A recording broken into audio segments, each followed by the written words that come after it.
ఎన్నికల ముందు చంద్రబాబు నాయుడు నీకు 15,000 నీకు 15,000 నీకు 15,000 సంతోషమా అని పిల్లల్ని అడగడం, వాళ్ళ అమ్మని చూపించి నీకు 18,000 ఆ ఇంట్లో ఇంక ఎవరైనా మహిళలు ఉంటే నీకు 18,000 అని ఎలక్షన్ క్యాంపెయినింగ్ అంతా చేసి ఇప్పుడు అమ్మఒడి పేరు మార్చి తల్లికి వందనం అని పెట్టి తల్లులందరికీ శటకోపం పెట్టారని మాజీ ముఖ్యమంత్రి జగన్మోహన్ రెడ్డి అన్నారు.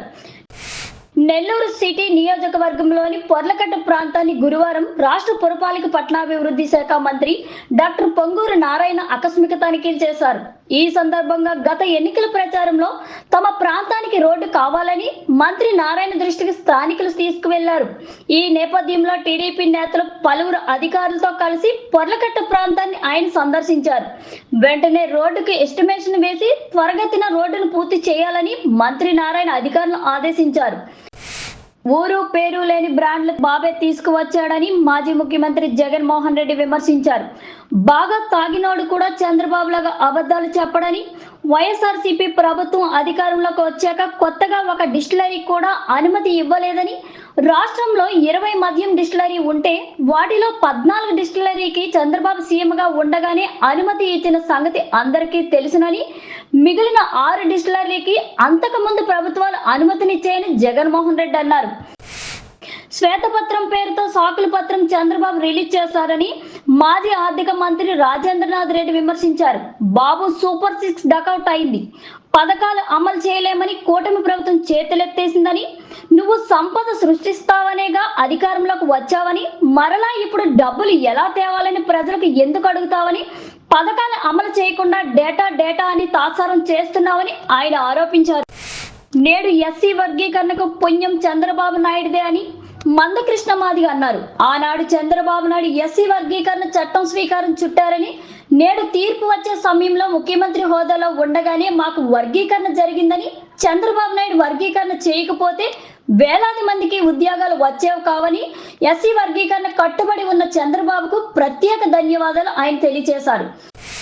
వైఎస్ జగన్ క్యాంప్ ఆఫీసులో కలిసిన గ్రేటర్ విశాఖ వైఎస్ఆర్సీపీ కౌన్సిలర్ మర్యాదపూర్వకంగా కలిశారు.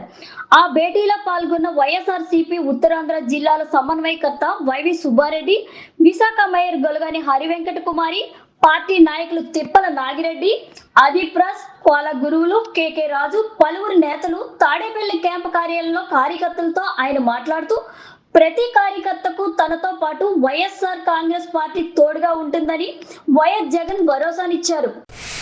బ్యాంకింగ్ రంగంలో కొత్త పరిణామం, ఎలాంటి డెబిట్ క్రెడిట్ కార్డులు లేకుండా ఇక మనం ఏటీఎంల నుండి డబ్బులు డ్రా చేసుకోవచ్చు. భారతదేశంలో దశల వారీగా ఈ యూపీఐ ఏటీఎం అందుబాటులోకి రానుంది. వీసా అండ్ మాస్టర్ కార్డులకు ఈ సాంకేతిక ప్రత్యామ్నాయంగా మారనుంది. ఈ వీడియో సోషల్ మీడియాలో వైరల్ గా మారింది. రాష్ట్ర చరిత్రలో మొదటిసారిగా బీసీ సామాజిక వర్గానికి చెందిన న్యాయవాది రాష్ట్ర పబ్లిక్ ప్రాసిక్యూటర్ గా నియమితులయ్యారు. న్యాయవాది మెండ లక్ష్మీనారాయణ సిపిగా నియమిస్తూ న్యాయశాఖ ఇన్ఛార్జి కార్యదర్శి సునీత ఉత్తర్వులు జారీ చేశారు. రాష్ట్ర ప్రభుత్వం తరపున హైకోర్టులో ప్రాసిక్యూషన్, క్రిమినల్ కేసులు, అప్పీల్ విచారణ తదితర కేసుల్లో పీపీ హోదాలో లక్ష్మీనారాయణ వాదనలు వినిపిస్తారు. ప్రభుత్వ ఉద్యోగ నియామకాల్లో ఎస్సీ వర్గీకరణ అమలు చేస్తాం, సుప్రీంకోర్టు ఆదేశాల అమల్లో ముందు ఉంటాం, తెలంగాణ ముఖ్యమంత్రి రేవంత్ రెడ్డి అన్నారు. ఎస్సీ వర్గీకరణ, మాదిగ, మాల, ఉపకులాల వర్గీకరణకు వాయిదా తీర్మానం ఇస్తే గత ప్రభుత్వం సంపత్ కుమార్ ను సస్పెండ్ చేసిందని, 2023 డిసెంబర్ 23న డిప్యూటీ సీఎం బట్టి విక్రమార్క, దామోదర్ నరసింహ, అడ్వకేట్ జనరల్ ను సుప్రీంకోర్టుకు పంపించారని, వర్గీకరణపై సుప్రీంకోర్టులో న్యాయ నిపుణులతో వాదనలు వినిపించారు. తెలంగాణ ప్రభుత్వం చేసిన ప్రయత్నం ఫలించిందని సీఎం రేవంత్ రెడ్డి అన్నారు.